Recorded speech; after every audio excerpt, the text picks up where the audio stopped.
Salah satu pendekatan yang sering digunakan oleh para pengamat, media, atau para politisi untuk melihat perilaku pemilih di Indonesia adalah pendekatan sosiologis. Dan dalam pendekatan ini, orang biasanya mempertimbangkan aspek keagamaan. Dan ada studi yang sangat lama dilakukan oleh antropolog Clifford Geertz yang membedakan tipe masyarakat Muslim di Jawa sebagai santri, abangan, dan priayi itu, dan apakah kategori ini berpengaruh di dalam pilihan presiden mereka. Kita akan membahas itu dalam bedah politik kali ini bersama Profesor Saiful Mujani.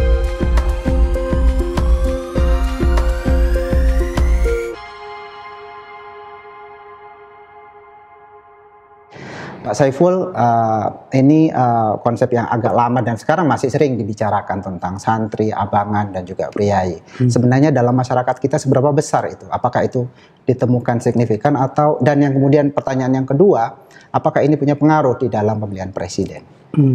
Terima kasih Bung Saidiman. Konsep priayi, santri, abangan itu konsep antropologis ya. Dan itu merupakan satu penafsiran Clifford Geertz terhadap gejala keagamaan di Jawa, Muslim di Jawa.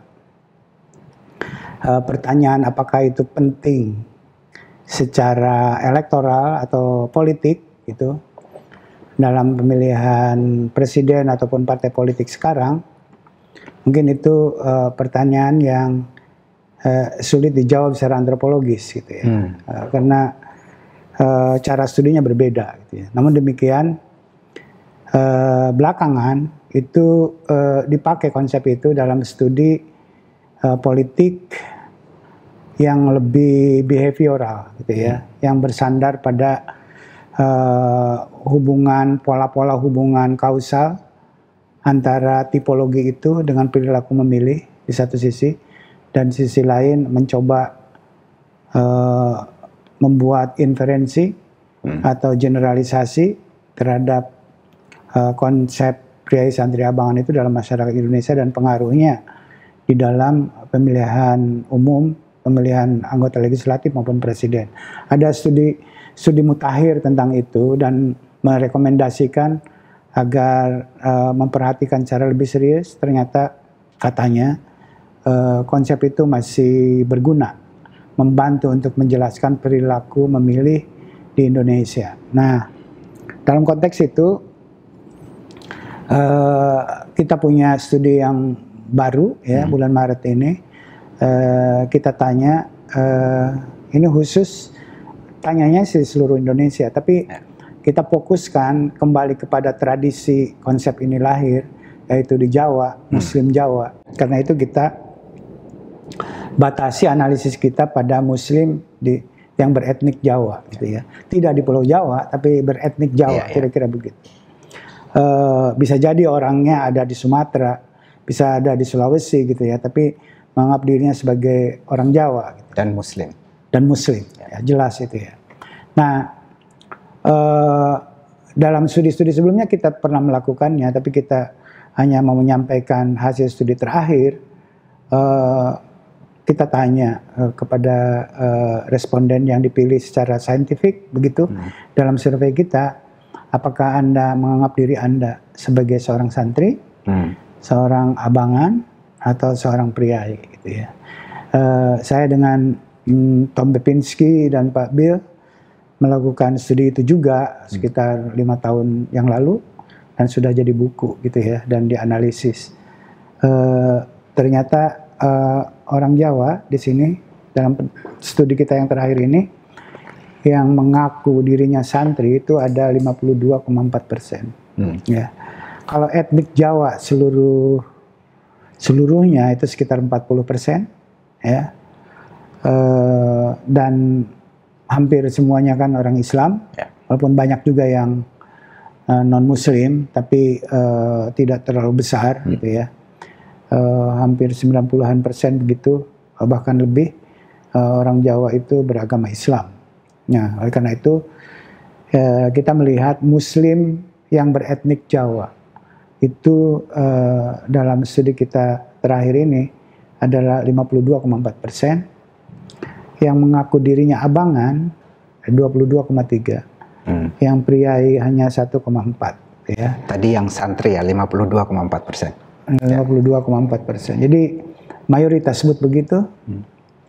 Ada yang tidak bisa menyebut dirinya priai santri atau abangan gitu. Cukup banyak 23,9%. Ya.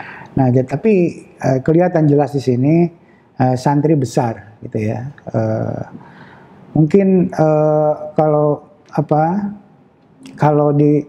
dipandang bahwa di Jawa itu dulu tahun 50-an atau 40-an dianggap kebanyakan adalah abangan. Katakanlah itu begitu dan itu benar walaupun tidak pernah ada survei pada tahun 50-an, kita kan tidak tahu. Ya. Tapi kan ada keyakinan bahwa abangan itu besar di Pulau Jawa. Buktinya apa? Partai paling besar itu adalah PNI. Ya kan? PNI dan kemudian ada PKI kan, itu di Pulau Jawa gitu ya, di Jawa, terutama Jawa Tengah dan Jawa Timur. Ya. Nah, Masyumi itu besar bukan dari daerah situ, besarnya dari Jawa Barat dan Sumatera gitu ya, dan di luar Pulau Jawa. Jadi kalau dulu mengatakan abangan besar pada tahun 40-an 50-an itu berarti terjadi perubahan. Itu mungkin penjelasan yang lebih moderat daripada mengatakan dari mana kamu tahu dulu abangan itu besar, orang nggak pernah melakukan survei, nggak pernah melakukan sensus, ya kan, tentang itu. Tapi kita terimalah argumen bahwa abangan dulu besar. Nah, buktinya ya kan, partai paling besar adalah PNI, yang itu identik dengan bukan dengan abangan, lebih banyak priai sebenarnya. Oh iya. Iya, priai. Yang itu sebenarnya kategori yang diperdebatkan gitu ya. Karena priai itu bukan kategori agama, priai itu lebih kategori kelas. Status ekonomi. Iya, sosial ekonomi kayak gitu. Jadi ningrat Jawa itu priai. Orang orang yang bekerja di pamong praja, birokrasi, pemerintahan kolonial dan sebagainya waktu itu. Orang yang relatif lebih terpelajar gitu. Sementara abangan itu orang kelas bawah, yang kepercayaannya, praktek keagamaannya itu khas, misalnya mencampur adukan antara ajaran Islam dengan animisme, misalnya kayak begitu. Nah, kalau abangan itu dianggap besar, mungkin beririsan dengan priai, katakan begitu, priai dengan abangan ini digabung itu besar, itu menjadi fondasi sosial dan kultural bagi PNI dan bagi Partai Komunis Indonesia gitu ya, di kalangan orang-orang Jawa, Muslim Jawa.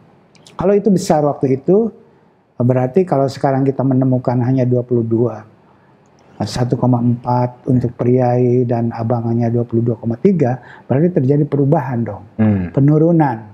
Terjadi argumen mungkin benar, argumen Bang Pranowo almarhum misalnya yang melakukan studi evaluatif terhadap konsep ini, bahwa terjadi santrinisasi di Jawa.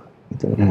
Artinya orang Jawa yang tadi punya abangan, kemudian apalagi pada zaman Orde Baru, ya kan, pada zaman Orde Baru itu orang yang agamanya tidak jelas harus jelas, gitu kan gitu. Yeah. Misalnya tercantum di KTP-nya dia beragama Islam, gitu ya. Atau kemudian orang abangan itu identiknya dengan PKI, sementara zaman Orde Baru PKI dilarang. Itu jadi masalah juga kan gitu. Oleh karena itu terjadi perubahan, orang berpindah mengaku dirinya sebagai bagian dari komunitas santri. Begitu, dan mungkin banyak melakukan praktek-praktek keagamaan santri gitu ya, di kalangan Muslim Jawa ini, Bung Saidiman. Jadi sebutlah argumen dulu bahwa abangan dan priai itu besar, sekarang tinggal 22%, 23%, berarti terjadi perubahan yang cukup penting gitu ya, karena yang mengaku dirinya santri itu menjadi mayoritas sekarang, walaupun tidak 59 tidak 60%, kira-kira kayak gitu. Walaupun argumennya tadi adalah bahwa dulu partai-partai nasionalis lebih banyak ya, tapi kan sekarang juga partai nasionalis lebih banyak. Ya lebih banyak sekarang. PDIP ya. Ya PDIP. Bahkan malah kalau menggunakan konsep lama tentang partai, mestinya partai Islam itu jauh lebih kecil sekarang. Itu menariknya kan. Yang betul-betul eksplisit sebagai partai Islam itu kan PKS. PKS dan P3 mungkin. Mungkin P3. Dijumlahkan kedua-duanya nggak lebih dari 13%. Ya kan? Sementara dulu Masyumi sama NU aja itu udah ada 40 sekian persen dulu yang disebut Islam itu. Itu menarik juga kan? Jadi ini santrinisasi terjadi gitu ya, secara kultural dan sosial, tapi secara politik tidak. Secara politik lebih sekuler. Secara politik bukan politik santri. Oke, ya bukan politik santri. Ya. Istilah sekuler itu tidak positif di kita. Gitu ya. Jadi sebetulnya istilah santri gitu ya. Jadi politiknya bukan politik seperti Masyumi. Masyumi dengan kekuatan 20%, NU 18% kan. Itu aja udah 38. Iya kan? Sekarang PKS sama P3 cuma 13%. Artinya apa? Artinya dilihat secara kultural, keagamaan, orang makin santri di Jawa ini, gitu ya, di kalangan Muslim santri. Tapi soal politik beda lagi. Itu beda lagi, gitu ya. Nah itu menarik kan. Jadi orang PDIP gitu ya, pakai jilbab, misalnya kayak begitu, itu kan banyak, itu biasa sekarang, kira kayak begitu. Jadi orang sebutlah misalnya calon presiden kita yang banyak didiskusikan sekarang, Ganjar Pranowo, orang Jawa, ya Muslim. Saya tidak tahu dia santri atau tidak, gitu ya. Tapi perilaku keagamaannya seperti umumnya santri, gitu kan, satu. Istrinya kelihatannya lebih santri. Istrinya gitu santri. Ya, santri. Anak kiai. Anak kiai. Ya, Anda lebih tahu dari saya. Jadi, nah itu kan kelihatan. Istrinya santri, pakai jilbab, itu sebagai kecenderungan umum di kalangan perempuan santri kita sekarang. Jadi, santrinisasi terjadi dalam secara kultural dan secara sosial, not political. Jadi tidak secara politik. Itu kan menarik ya. Itu artinya ada istilah Anda tadi sekuler ya. Sekularisasi sebetulnya itu. Sekularisasi politik ya. Sekularisasi politik itu artinya mendiferensiasi antara wilayah politik dengan wilayah agama. Orang kalau memperjuangkan kepentingan publik, ya bicara lebih inklusif, tidak eksklusif untuk kepentingan agama tertentu, tapi kepentingan warga negara.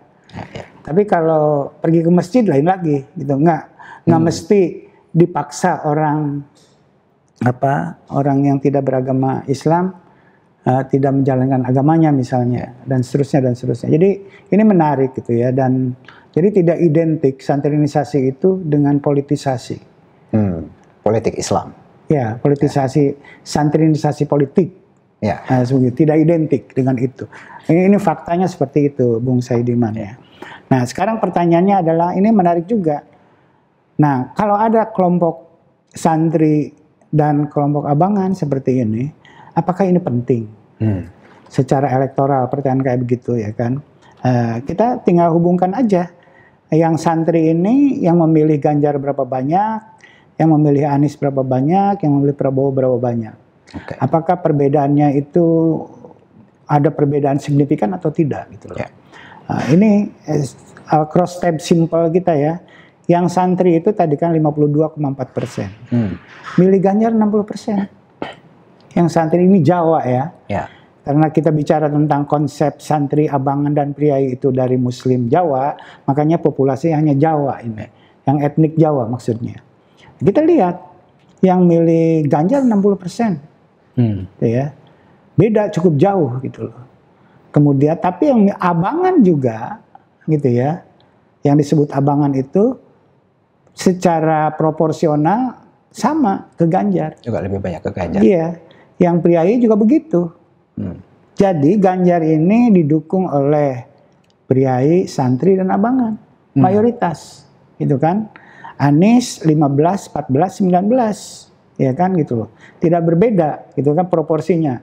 Jadi perbedaan santri, abangan dan priai dalam pilihan presiden itu tidak penting, tidak punya pengaruh, tidak bikin beda, kira-kira begitu. Ya. Katanya saya abangan tapi saya pilih Ganjar. Terus ada yang bilang saya santri pilih Ganjar juga. Saya priai pilih Ganjar juga, kan gitu. Artinya tidak beda. Jadi konsep priai santri abangan secara elektoral tidaknya dalam studi ini analisis statistik kita menunjukkan tidak signifikan.